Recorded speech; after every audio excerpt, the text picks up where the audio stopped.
भगवान की जय.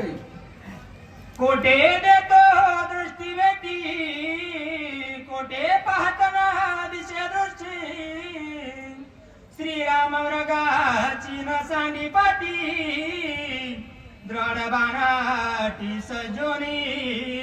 असो त्या ठिकाणी असं वर्णन चाललेलं की मारीच मामा राक्षसाचा रूप घेऊन असणार आहे. त्या ठिकाणी हरणाचं रूप घेऊन असं धावू लागलेला आहे. कुठं दिसतोय कुठं न दिसतोय, झाडाच्या आड जातोय, कधी समोर येतोय.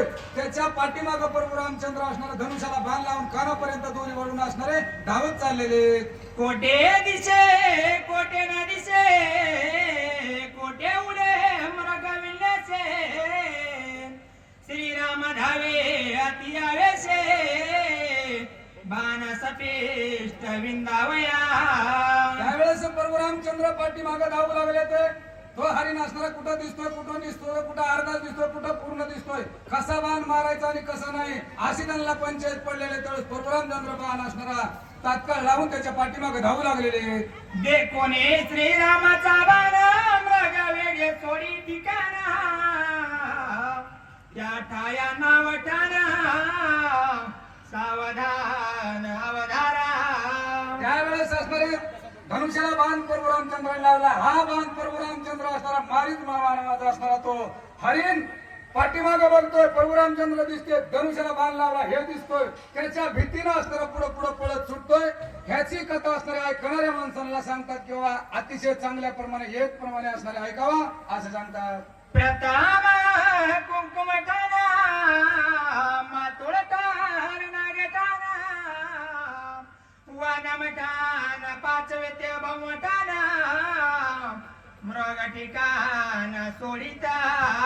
मृग अतिशय असणारा वाऱ्याच्या वेगानं पळू लागलेला.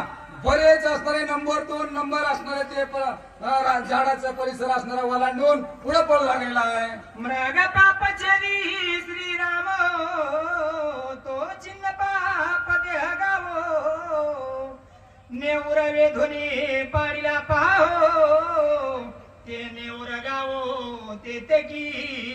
वारणा असणारा तो जो हरिण होता तो कशाप्रमाणे जशाप्रमाणे पापाचा असणारा डोंगर असावा तो पाप छेदन करण्याकरता मासणारे प्रभू रामचंद्र धनुष्याला बाण लावून त्याच्या पाठीमागे पळत आहे.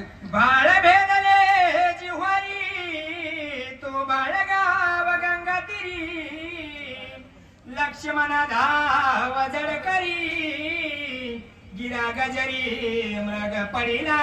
त्या मारीच मामाने आवाज सुरुवात केला. लक्ष्मणा लक्ष्मणा लक्ष्मणा धाव धाव असा आवाज त्या मारीच मामाने त्यावेळेस असणारा काढू लागलेला आहे.